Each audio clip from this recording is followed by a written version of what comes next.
Greetings all! Yes, it is time for the much anticipated video on the development of the US's armored forces with which it entered the fray of World War II. And it's a long one, it's going to be in two parts. I've delayed this a little bit to match with the World War II Channel timeline in order to cover not only up until the US Army's initial involvement in the Philippines, but also to account for the nearly a year of doctrinal development which occurred before the US brought its major armored formations to bear in North Africa most of a year later. The US's story, like every other nation covered, has factors and concerns which are unique to the US. One cannot simply talk about armored doctrine outside of the larger context. In the US's case, the parameters were geography, politics of international relations, and money. As a US Army tanker, national pride would obviously have me love to proclaim that the successful US military was a model of doctrinal development. But the unfortunate reality is that the US was just plain messed up, and it was fortunate that the country was late getting into the war, because the whole story is just sad, being fixed by determined men at the last minute. There is another element of particular uniqueness for the US, a form of branch parochialism which was arguably more extreme than in any other nation. In the other countries, generally speaking, the arguments of mechanicalization, or tank forces, tended to be hashed out by the armies at large. In the US, however, you're tracing several different lines of effort delineated more along the lines of function in a very compartmentalized military. So, as we go over this, you'll see the progression more or less as follows. Tanks, generally under infantry purview, go on to become armored force units. Cavalry splits into two schools of thought, mechanized and horse. The mechanized cavalry merged with infantry tanks to become the armored forces, whilst the remaining horse cavalry generally converted to become reconnaissance mechanized cavalry, with the notable exception of 1st Cavalry Division, which basically fought as infantry. It may get a bit confusing because the mechanized cavalry of the 1940s has almost nothing to do with the mechanized cavalry of the 1930s in lineage or role. Worse, today's cavalry forces fit somewhere in between the two. Don't worry, I'll explain more as we get there. Artillery was a bit of a latecomer to this whole merging, maintaining, of course, its independent role, but also heavily influencing both armored force and, right at the very end, the tank destroyer force. As I say, it all gets rather complicated, but I shall start, as with all the other nations, with the takeaways that the US was getting from World War I. As is well known, Rockenbach was the first head of the Tank Corps, and two names of note would appear: George S. Patton, whose field service was actually pretty short, lasting about a month or so before a bullet put him in hospital, and Dwight Eisenhower got command of the tank training school in the US. For equipment, the US was using a mix of both British but mainly French tanks, both of which started to be built in the US. The M1917 was developed in the US once they figured out how to convert that bizarre metric system to freedom units, and the Mark 8 International was built as the heavy tank. Neither type saw service in the war. The US's tank corps fought with what they had acquired in Europe. The US looked at its experience on the Western Front in World War I and concluded, well, not much. One of the big problems was relevance to the US Army's primary mission. Like the UK, the US had the advantage of a body of water between itself and most other places. In the US's case, two extremely large bodies of water, for which the now quite large Navy would provide a formidable enough obstacle. The US population also were pretty much from the get-go done with the idea of fighting wars abroad. So what was the purpose of the domestic US Army? Even the colonial-type missions, the so-called small wars, were seen mainly as a Marine Corps responsibility. Let me superimpose on a map two of the areas of conflict the US was involved with during the World War I years. Yes, that's a map of the continental United States. In green is the area in which the Villistas fought against the US. Villistas? The blue is the general route of Pershing's punitive expedition, and in red is roughly an overlay of the Western Front from the North Sea to the Swiss border, obviously rotated to match the US border with Mexico. This is presented to provide the ridiculous sense of scale that would have been in the minds of US thinkers. For me to get from my home record here in San Antonio to my unit in El Paso is about 600 miles in a generally straight line. From Dunkirk to Basel is about 430 miles, with a few more curves and with hard boundaries on each end to prevent flanking maneuvers. Secondly, here is a picture of typical terrain in Western Europe versus a picture of typical terrain on the US southern border. Of course, this doesn't apply for the Canadian border, but US military thinking wasn't overly concerned with Canada at that point. So, along with a government policy focusing more on domestic security, and the most important area of operations being different in almost every imaginable way from the Western Front of World War I, both topographically and logistically, one can imagine why US thinking might diverge somewhat from that of European nations. The Superior Board of 1919 of the American Expeditionary Force concluded, quote, "It is improbable that the conditions of northern France will ever be reproduced on American soil. The entire Western Front would only extend 1/3 the way across Texas." Unquote. So anyway, the Superior Board. This was a series of recommendations basically set up by Pershing to assess what the US actually did learn, and it had a couple of recommendations which we acted upon by the National Defense Act of 1920, which was actually overall a fairly positive act for the US Army. One of the most important of these was the recommendation of the creation of Chiefs of Arms, what today we would call branch chiefs, and it recommended chiefs of artillery, cavalry, infantry, and aeronautics in order that they would be able to focus the technical and doctrinal development for their arms under the larger guidance of GHQ.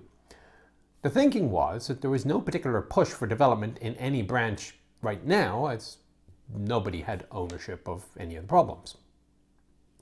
Important also in the report was the position with respect to tanks and infantry.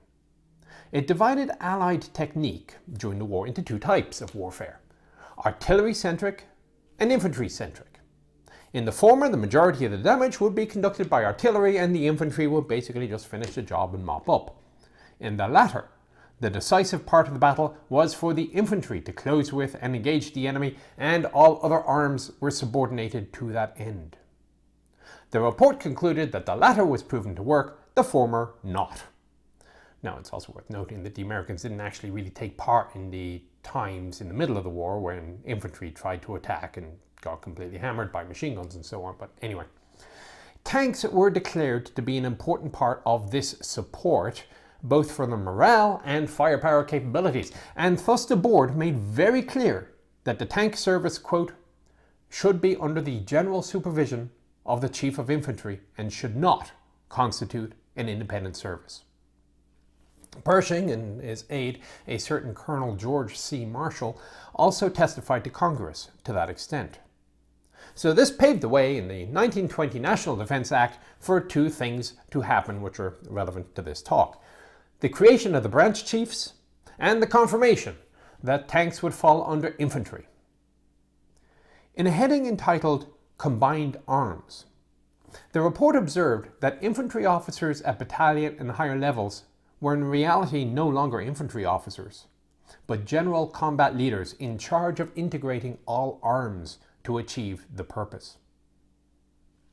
Interestingly, in amongst the various paragraphs about how light and heavy tanks would support the infantry in the front line, there is a single line about a medium tank, not yet built, which would perform a raiding job in the rear of enemy lines, but no indication as to how it would work in conjunction with the strict exhortations that the tanks could only work in conjunction with infantry to compensate for their blindness. Another interesting line elsewhere is that the army must base itself upon a war of movement, because only a war of movement can provide decisive results. When it came to cavalry, the board more hypothesized a bit, because the US Army didn't actually really bring very many cavalry units along to gain experience from. It noted that the US Army had been for decades of the idea that cavalry use firearms, not lances or swords, as their primary weapon. And if you think about the stereotypes, when you think British cavalry at the turn of the century, you think sabres. Polish cavalry, lances. Old Bill, the US cavalryman, when he's carrying a rifle or shooting a pistol. The board accepted that the possibility for cavalry operations was limited in Europe, but that there were occasional moments where they found themselves wishing they had a squadron or two in reserve when opportunities to use them existed. More to the point though, they looked particularly at the exploits of the Desert Mounted Force under Allenby in the Mideast/Syria area, terrain which is far more analogous to that of the US's southern border, and given just how successful that mounted force proved there, it seemed pretty obvious that a mounted force would continue to be useful in the US Army. It did suggest a squadron of armoured cars be assigned to US Cavalry Division. Remember that Pershing, head of the AEF, was also the head of the Punitive Expedition, which brought armoured cars along. So in that extent at least, he was writing with the voice not only of British experience in the Syrian desert, but the US's own experience in its own desert. Before leaving the Superior Board report, I would call attention to one additional subject covered, that of motorization. The section on artillery is effusive about the advantage of the motor over the horse. All US artillery, excluding 75mm, had had the internal combustion engine replace the horse. Wheeled motorized artillery did well enough on the good road network of Western Europe, but the Caterpillar type was even better and went where the horse had reached its limit. In 1919, an experiment was conducted in which 2 of 3rd Division's 75mm regiments were completely motorized, and they then ran 8 days of maneuver with up to 39 miles marched in a day. A horse-drawn brigade, the report said, could not be expected to go through the test, let alone end up in a fit condition to fight, as the 3rd Division gunners were found to be. The report even hypothesized self-propelled Caterpillar mounts hauling trailers with additional ammunition. Further, the report observed that whilst for mid-range movements, experiments showed that moves of up to 100 kilometers would be faster done by mounted cavalry than truck-borne infantry, movements of larger scale than that would suit the truck. Came with a caveat. If we could state that all our future campaigns would be in a country like Europe, or the well-inhabited parts of the United States, we would probably soon be able to agree to give up the horse in favor of the motor for all artillery. The adaptability of the motor to countries like Mexico is, however, not fully established. Now, I've kept with this horse business for a reason. Arguably more so than in any other country, there was great resistance in the US in the interwar period for the deletion of the horse from the front line, which may seem a bit odd from the nation which was mass-producing the Model T and motorizing to ridiculous levels. However, there was a logic behind it all, and the interwar US Army would be a huge proponent of the motor. Just initially, not what you would expect. There things sat for a few years. One of the traditional roles of cavalry, deep or strategic reconnaissance, was obviously going to be conducted in the future by the aeroplane, but even at that it had limitations. For example, forests, nights, bad weather. Someone on the ground would have to do that job, and for the time being that was considered best to be a chap on a horse. The horse was not limited by poor terrain, the same as a car or truck. Able to climb rocky forested hills silently, for example. It could swim across watercourses, which would bring a car to a halt. Even the horse's better hearing than that of the rider could be utilized, claimed Patton. And in the southwestern American frontier, the horses seem to be doing fine. In the Field Service Regulations of 1923, the tank came under the chapter for infantry. Unsurprisingly, its role was the participation of the assault and was the armoured infantry element with protective properties which would enable it to close with entrenched defensive groups. As an aside, it spells entrenched with an I, and I would have said entrenched, but anyway. The fine details were a blend of French and British doctrine in a Command and General Staff College pamphlet of 1925 called, quote, "The Employment of Tanks in Combat." Cavalry's role in the FSR was also fairly unoriginal, the normal cavalry operations being described. But there is a comment in there that, quote, "Large cavalry units are frequently reinforced by infantry in motor trucks," with the thought that the infantry could be used to hold the front while the cavalry flanked, or to conduct a defensive mission while the cavalry section went off doing something more mobile. When it came to acquisition, the Army was lucky to get one new tank per year. Not tank type, tank. In addition to the Mark 8s and M1917s, the Army ended the war with 15 3-ton M1918s, sort of an FT derivative with a hull gun instead of a turret, and pretty useless.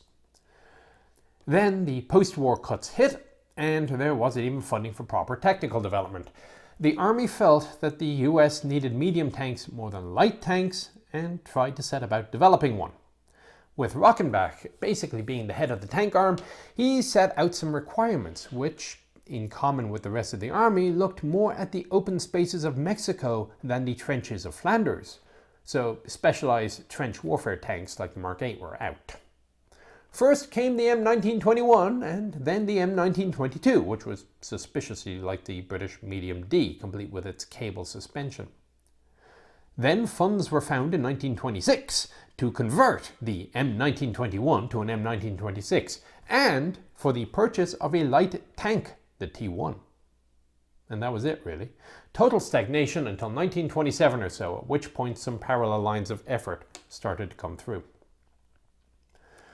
The most obvious and official happened when the Secretary of War, Dwight Davis, happened to be in the UK and watched the maneuvers of the experimental mechanized force. He was suitably impressed by the performance of the unit, and when he got back, he instructed his Chief of Staff, Charles Summerall, to create one of their own. Summerall sent G3, Major General Parker, a one-line note saying, quote, "Organize a mechanized force, CPS."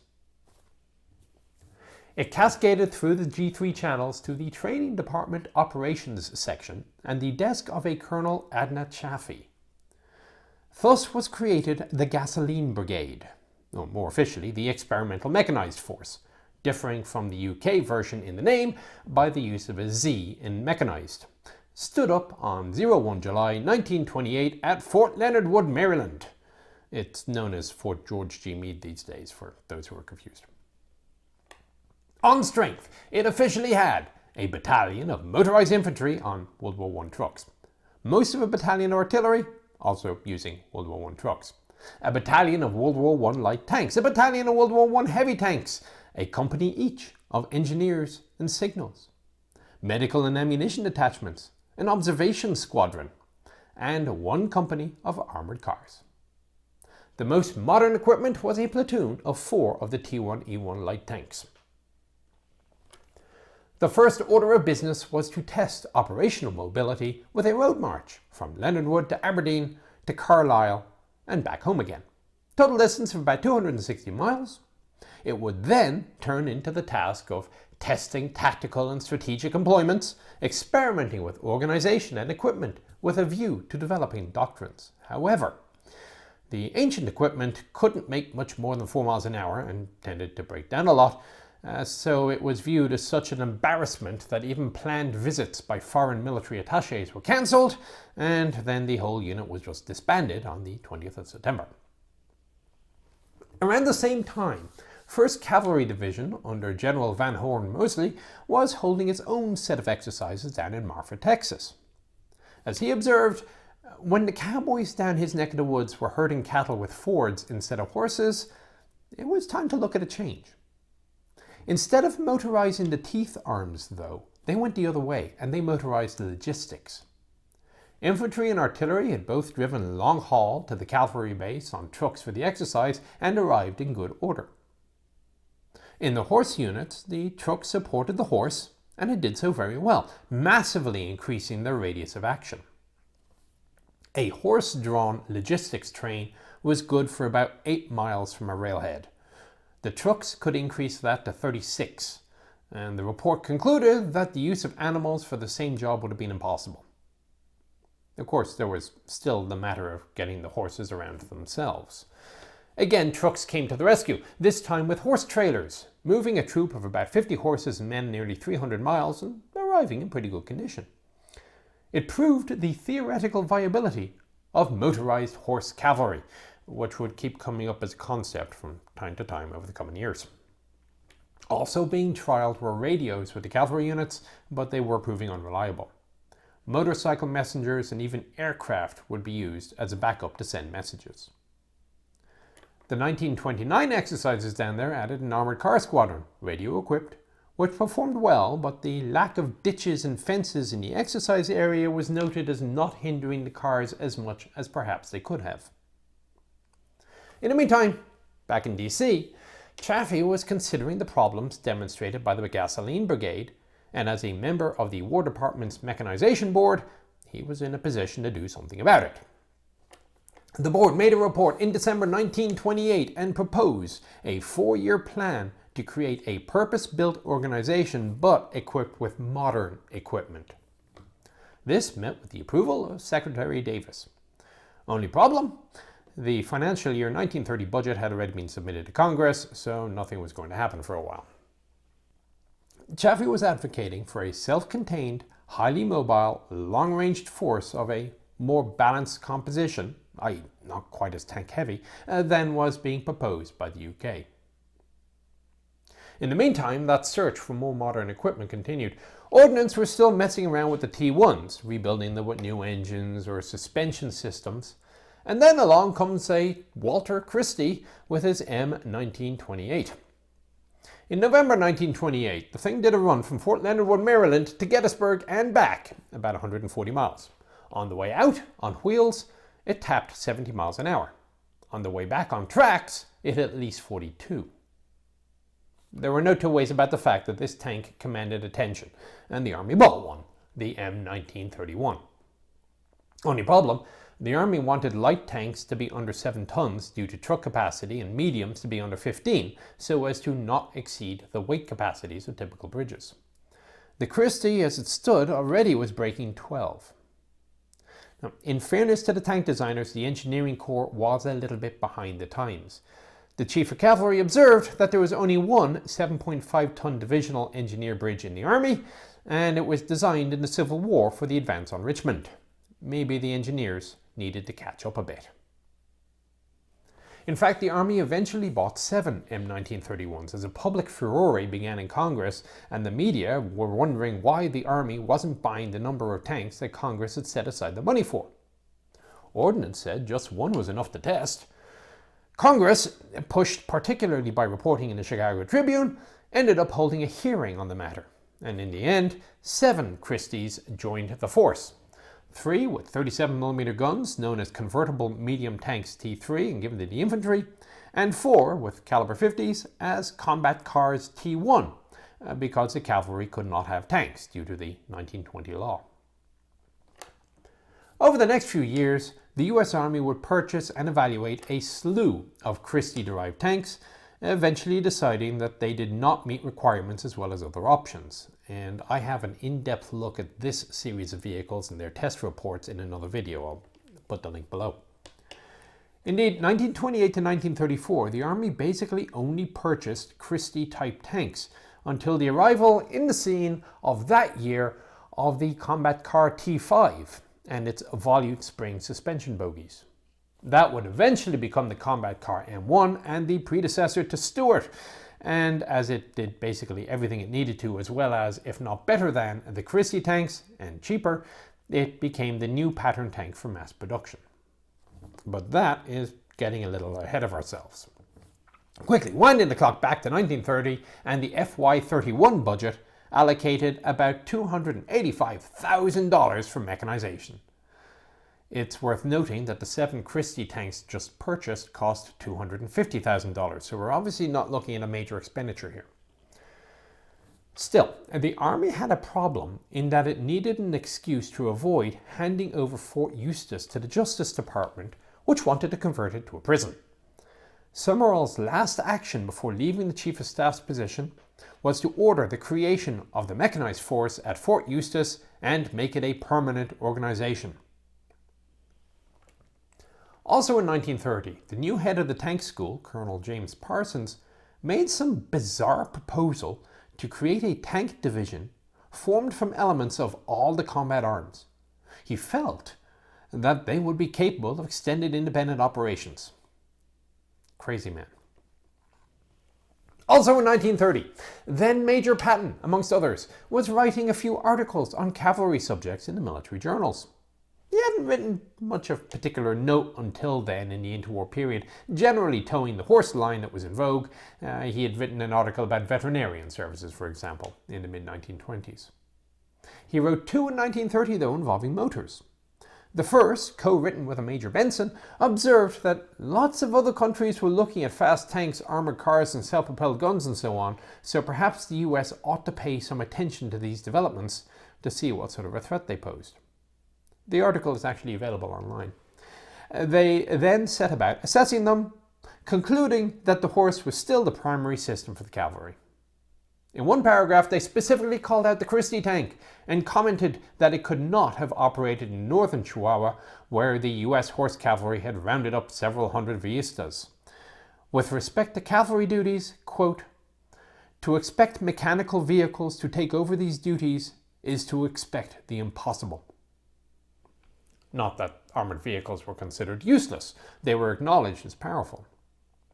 Thus, the gist of the message was that armoured vehicles had to be another arm to be combined with aviation, artillery, infantry, etc., so that each arm could provide the best that they had to offer. Interestingly, the primary use seen for armoured vehicles was protection of cavalry. Armoured cars could set up a screen with their machine guns to defend against air attack, or even to defend against enemy armour, and on suitable terrain, to reduce the enemy in support of the cavalry, much as tanks were to reduce the enemy in support of infantry. In a second article, a couple of months later, again, Patton concluded that horse cavalry were better at reconnaissance, mobility and fighting than armoured cars, but with the notable exception of the ability of the armoured car to move long distances quickly, thus allowing for example, flank guards to provide ample warning time or some forms of long-range reconnaissance. But cars would be too easily stopped by obstacles and too much tied to logistical tails. Again, the motor vehicle was lauded for its logistical capabilities. This article is also available, by the way, online. Link below.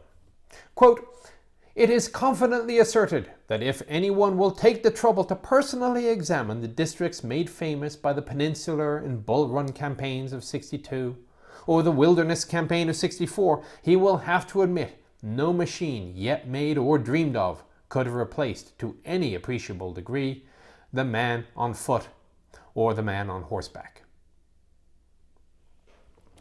Armoured cars, and this included track-laying armoured cars, could not be integrated into tactical units. Patton envisaged them used as naval cruisers, his term, moving and fighting on their own or possibly in pairs. If they encounter enemy cars, they should use Nelsonian tactics and close. Again, his terms. Maybe he was paying too much attention to Fuller. In any case, the bottom line is that he viewed armoured vehicles as a useful supporting arm to cavalry, not a primary asset in itself. Now, I mention these articles particularly not to further deflate the Patton myth, although I do think he's a bit overrated, but to emphasize just how strongly the horse had cemented its position in the US Army at the time, when even the very first US Army tank officer with combat experience as a tank unit commander was adamant that the horse was irreplaceable on the battlefield. And he wasn't exactly an extremist, at least he saw potential with the motor. Other, more senior American officers, such as the highly respected General Hawkins of cavalry, were not as inclusive. As an aside, the article had two other points of note. One was that Patton would never have passed a modern army course, because they will mark you down these days if you use non-doctrinal terminology. He has a line in the article saying, "We keep using a web of strange words such as the pivot of maneuver, or the mass of maneuver, etc.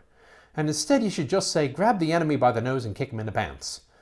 Perhaps he says you will sacrifice precision, but you will better express the idea." The other item was an almost offhand comment about what he termed portée infantry.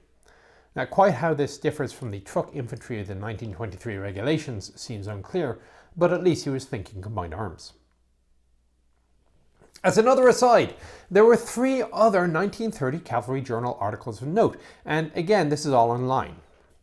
One was an assessment of the use of armoured cars in the 1929 cavalry manoeuvres, which actually more or less matched Patton's position of highly useful in certain roles but can't replace cavalry. Another was an article by the outgoing Chief of Staff Summerall, basically extolling the cavalry as an organisation in itself, notably observing that the truck transport of horses of large units would be unlikely. Of course, there is a little bit of self-fulfillment in this. Nobody who volunteers to be a cavalry officer in the US Army in the 1920s didn't happen to like horses to begin with, so they were a little bit biased perhaps. However, find further down in the pages a short article by a far less famous man, Lieutenant Colonel K.B. Edmonds, also a cavalryman, entitled Tactics of a Mechanized Force, a Prophecy.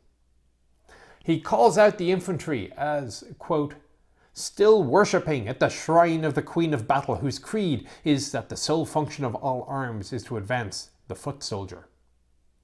But Edmonds says that tanks will be a separate arm characterized by mobility, firepower, shock and rapid maneuver, to be separated from the infantry battalion. And he also calls out the cavalry as instinctively hostile to any machine which may supplant the horse. Again, like others, Edmonds does not believe that horses will ever be completely replaced. But the difference here is that he is proposing that not only will the tanks support the infantry and cavalry, they will also perform as a primary force on their own. He envisioned the composition of a mechanized force as having light tanks with a small cannon and machine gunners and automatic riflemen and carriers, mechanized artillery, engineers, anti-aircraft units, logistics and armoured cars, and ideally everything from the SPGs to the logistics vehicles were using the chassis of the tank to keep everything equally mobile and to simplify logistics. The unit would be used for offensive missions, being held back until infantry or cavalry developed the situation and then released to punch through and engage the enemy's rear areas. Of note, he states that enemy mechanized forces must be the priority objective to be destroyed. It is a short but very prescient article.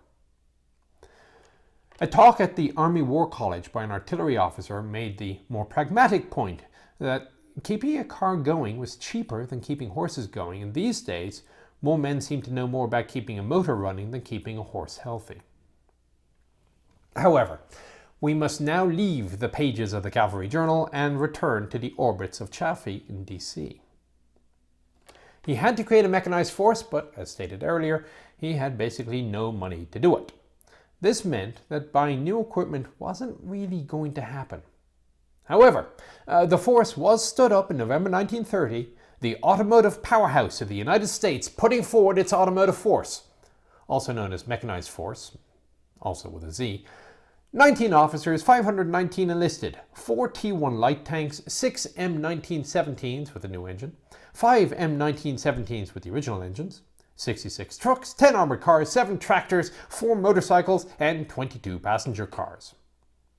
It was organized with a tank company, a motorized infantry company, an artillery battery and engineer company, a coast artillery platoon for air defense with 4 caliber 50s on 3 trucks, an ordnance company, and a mobile field repair shop. To lead it, Chaffee recommended a cavalryman named Colonel Daniel Van Voorhis, well known for his organizational and administrative skills. Van Voorhis wasn't too pleased with the posting either, but eventually grew on him. The War Department order had assigned the force the task of experimenting for tactics to be used in a maneuver of fast tanks supported by other mechanized and motorized arms. Basically, it wanted to test out the ability of mechanized force to conduct missions more in line with cavalry operations than the line of battle. The Secretary of War had made it very clear that the force in no way would diminish the role of infantry tanks. When Van Voorhis arrived, his new XO, Major Sereno Brett, was an infantryman, but a tanker, taking over Patton's command in World War I after the latter was wounded. He put on a demonstration of his tanks in the attack, which proceeded in true World War I style with commands being given by a chap out front waving signal flags. Obviously, a conversion to a more cavalry mentality was required, and Van Voorhis was aided in this by his cavalry ops officer, Major Robert Gros, later to command 6th Armoured in France. However, the work only lasted a short while, as Summerall's departure resulted in MacArthur's arrival as Chief of Staff. MacArthur was a fan of the concept of mechanization and looked to modernize the army as a whole. Reportedly, President Hoover was also starting to ask pointed questions about whether or not cavalry was suited to modern times. Maybe it ought to be abolished. As you can imagine, this did not sit well with the cavalry force. Mechanized force didn't sit particularly well with the infantry either, with both the tank company and infantry company coming from their branch. They felt that infantry should have control of the unit. The solution, according to Chaffee, was simple enough. Give mechanized force to the cavalry. That way, the cavalry would not be declared obsolete and abolished. The infantry could still have their tanks for the main battle role, but the territorial fight would be over and everybody would be happy. Well, except Van Voorhis, who strongly recommended that the force be kept independent of all branches. Also upset were the horse cav proponents, known as the Horsey set, who saw the instructions by MacArthur to use vehicles in the traditional cavalry tasks, alongside horses in fairness, as the beginning of the end for the horse, and thus a disastrous mistake in the making. However, the Chief of Cavalry, General Guy Henry, was also on board with mechanization as a concept, at least as long as it didn't completely remove the horse. As had been proposed elsewhere, some units would be on horse, some without any horses at all, covering both bases as it were.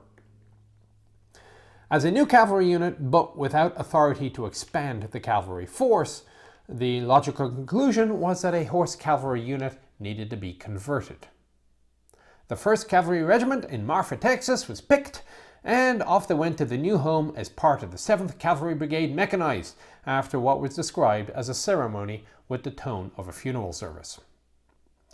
Cavalry wanted to station this new unit down with the other cav units on the southern border, but the argument was that the mechanized force needed to be closer to the industrial areas which would support the equipment. Hence, the flag was moved to Fort Knox, Kentucky. Van Voorhis and Gros kept their jobs as CO and Ops officer, and they were joined by the new regimental executive officer, Colonel Adna Chaffee. Since the War Department directive and federal law said that the tanks had to be the responsibility of infantry, now moving to Fort Benning, the cavalry brigade would use, as I say, combat cars, which were, of course, basically tanks, though cavalry did have a preference for faster types and had little interest in medium or heavy tanks. Not that the horse units were not receiving motors themselves. Now, pretty much everybody had agreed on the utility of the truck for logistics, and armoured cars were achieving acceptance in the limited long-range roles. Radio-equipped T2s with special antennae proving capable of communicating on the move during a drive from Fort Bliss to Fort Sam Houston, about 600 miles. 1933 was spent generally trying to get the unit up and running, to include the garrison facilities at Knox. Van Voorhis was replaced by Brigadier General Julian Lindsay. As a result, the brigade declined to partake in the large exercises that year.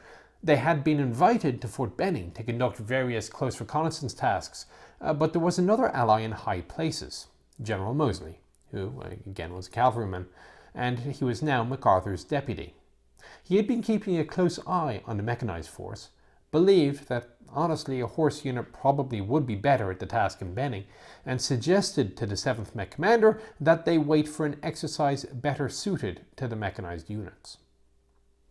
1934, though, another invitation came to exercise at Fort Riley, the home of the cavalry, and to have the 1st Cavalry Regiment Mechanized face off against the school's Provisional Cavalry Brigade. This time they went.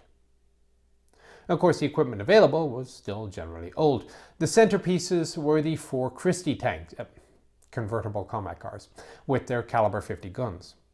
The other combat cars, they were trucks with tank painted on the side. Oh, okay, yellow stripe, but being trucks, they still held back the tanks. Officially, the Mech Cav Regiment looked like this. First, a covering squadron, an armoured car troop of 10 cars which conducted long-range recon in cooperation with the Air Corps. A scout troop of 7 scout cars with dismounts acted as close reconnaissance. The machine gun troop consisted of 3 platoons, each with 2 machine gun sections, and a rifle squad. They were mounted in trucks and acted as a base of fire. Finally, the striking power would be in the combat car squadron, tank battalion in normal terms, with 2 troops of 3 platoons of combat cars, each combat car platoon being of 5 combat cars and a self-propelled gun, which was intended to suppress anti-tank defences. The combat cars would strive to strike from the flank. And there was a headquarters company for all the admin and logistical work. As you can see, like many other early mechanized forces, it was heavy on the armour, light in the infantry, and even lighter on the other supporting arms. The entire brigade consisted of 1st Cav Regiment Mechanized and 68th Field Artillery Mechanized. The 4th Cav Regiment was officially under 7th Cav Brigade, but it was a horse unit stationed in Fort Meade, South Dakota, where I went to OCS as it happens, and did not partake in the mechanization experiments.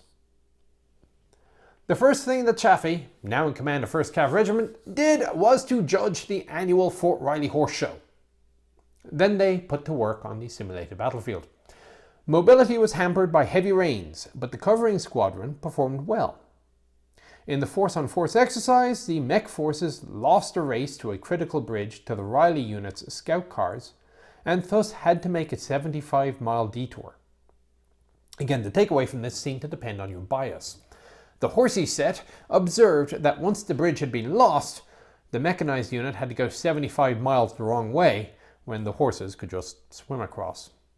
The Greasy set noted that a 75-mile detour wasn't really much of a problem for the mechanized force. Good luck getting a horse to do that distance in that time. Both sides agreed, however, on the fact that armoured and scout cars could be critical for rapid movement and gaining initiative. Both sides also agreed that there was a likelihood of an enemy force also showing up with armoured vehicles in their recon elements, and thus some anti-armour capability was required. Though, fortunately, the Caliber 50 did seem quite capable of doing the job, and of being mounted on the armoured cars and tanks. Indeed, the machine gun troops of horse cavalry tested using 8 of them as an anti-tank reserve. A good crew could get the gun off the horse and into action in 20 seconds, and it was thought that any tank sufficiently armoured to stop a Caliber 50 would be too slow to be useful. So the horse cavalry are still in the game against mechanized forces. Henry was replaced as Chief of Cavalry in 1934 by Major General Cromer, who had been watching the exercise and indeed had requested the attendance of Patton as his personal subject matter expert. In his view, the Mech Cav Regiment, with its very high firepower, was ideal for initial seizure of objectives pending the arrival of main body forces, such as a horse cavalry division. Emphasis should be placed on bridges and other vehicle checkpoints. He believed that a good mechanized cavalry unit, armed appropriately, could thus deny the enemy's mechanized units the ability to maneuver. He was more doubtful, however, that they could stop horse cavalry from leaking through. However, Cromer was not downhearted. To quote him, "We must not expect too much of our mechanized regiment, pioneering with inadequate equipment and maneuvers against our highly developed horse cavalry." He knew there was much development work to be done, and was willing to let the 7th Cav Brigade commander, who happened now to be Henry, to do the developing. Henry remained in command for just over a year, replaced by Colonel James Barney. New names to many of you? It's not just Van Voorhis and Chaffee. However, at this time, pretty much everyone, Cromer and Patton included, was claiming that the horse and the tank, combat car, had to coexist. When other countries were still struggling with the problem of tanks which had to be slow lest they outrun the infantry, Patton was thinking that the solution was obvious. Cavalrymen aren't slow. They can keep up with the combat cars and provide that close security that armoured vehicles with their limited visibility needed. Let the infantry keep with the heavy tanks and the cavalry keep with the fast tanks. As a result of the 1934 exercises, Cromer suggested to the War Department some changes in organisation. With hindsight, it was a step backwards, but from limited exercises you get limited lessons. The covering squadron was simplified to a reconnaissance troop of 4 platoons of 4 armoured cars. A service troop was added for supply and maintenance, whilst the headquarters troop received a mortar platoon to replace the self-propelled guns, which weren't doing the job of destroying anti-tank defences. The mortars were to primarily use smoke. This then started a turf war between the Chemical Warfare Service and Field Artillery. Smoke rounds were technically chemical, and creating normal smoke screens was a chemical function, so the unit should be a chemical unit attached, but not assigned to, the brigade.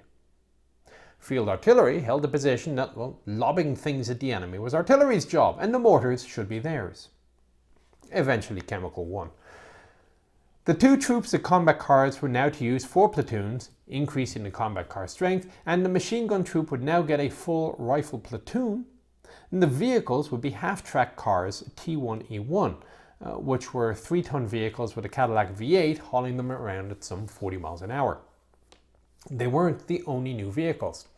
Finally, a new type tank combat car had been authorized for mass production. The combat car M1 was a far more modern, capable and affordable vehicle than the various Christie designs that the Army had been playing with, and 38 were built in 1935 alone. Of course, they went to the Mechanized Brigade.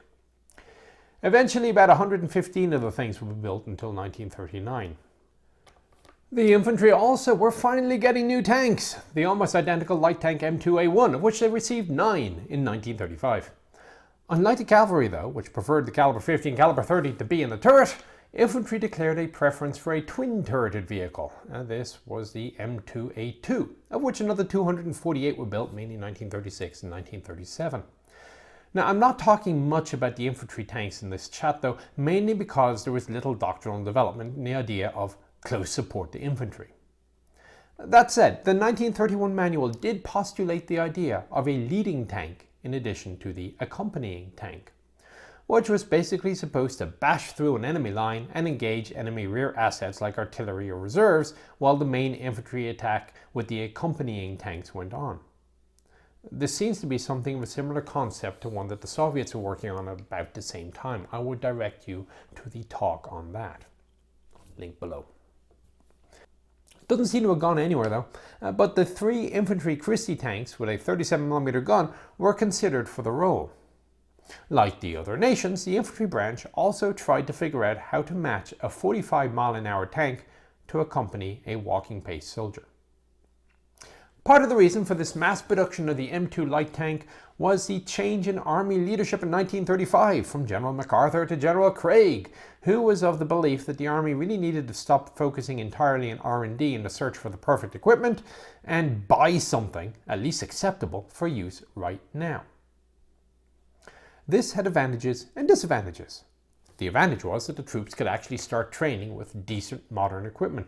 The disadvantage was that the specifications laid out were later proven not to be ideal. Chaffee, for his sins, was rotated out of command of 1st Cav Regiment and sent to DC, where he was given command of the Budget and Legislative Planning Branch, where he would stay for the next 4 years. On the plus side, it did mean that he was at least well placed to try to funnel funds to Fort Knox and the mechanized troopers. At this point, Colonel Bruce Palmer had taken over the reins of 7th Cavalry. This is Palmer Sr., by the way, a cavalryman, not his son, the artilleryman who ended up as Vice Chief of Staff after the war. 1935 also saw the US Marines start messing around with Marmon Harrington light tanks for their own purposes, but I mention this mainly as a footnote because the vehicles are completely horrendous. I have links to Marine Corps development if you're interested in that sort of thing, but their taskings were far more limited than the larger doctrinal issues I'm looking at here in the Army. 1936, the largest US Army exercises since World War I occurred at Camp Custer, involving about 26,000 troops from both the regular Army and the National Guard, the 2nd Army maneuvers. Palmer received the 106th Cav Regiment, a horse unit, to increase his capability, and he went up against 12th Infantry Brigade under a certain George C. Marshall. Marshall captured about half of the armored cars, but they did radio back the location of enemy headquarters and logistics nodes well in the enemy's rear, as well as supposedly identify the frontline trace of opposing units. Then the two teamed up and faced off against 2 National Guard divisions. There was one incident of particular note. A motorized infantry battalion had shown up to the fight, and Palmer borrowed a company. He attached it to a platoon of armoured cars. They whizzed off to an extreme flank, the armoured cars scouting for the infantry. When they found the enemy flank, the scouts notified the infantry dismounted to attack, and whilst the enemy was occupied by the infantry, the armoured cars whizzed round the side and engaged the enemy artillery. Overall, the Mechanized Brigade performed admirably, repeatedly marauding around the enemy's core rear areas. The only sore spot was an unsuccessful fording operation, which emphasized that the unit really needed some bridging support. Interestingly, outside of the mechanized units, there was also several schools of thought as to how to use the scout cars. A then Colonel Herr, and we'll become far more familiar with him in a bit, decided to use his as mobile command posts, going from location to location, using the radios in the vehicles to maintain excellent command and control. But in doing so, he sacrificed reconnaissance. The National Guard used theirs exclusively in a reconnaissance role and provided very good information identifying 7th Cav locations, receiving the commentary that the, quote, highly specialized vehicles were not frittered away on command, staff, or messenger missions, no matter how urgent. The obvious conclusion would surely be to add more vehicles with radios, but that would require more purchases. As it was, a Horse Regiment 1937 only had 7 radios. The Mechanized Regiment at the time had 36. Again, there were assessments made as to just what sort of modifications needed to be made to the table of organization, and it was concluded that the regiments needed more infantry and better air liaison. The latter was achieved when an observation squadron of 12 aircraft was assigned to the brigade in Fort Knox, but the call for more infantry posed a problem. And on that cliffhanger, I'm going to stop here. It's been going on for most of an hour, and I'm only halfway through, so I will be back in about a week or so. I'll talk to you then.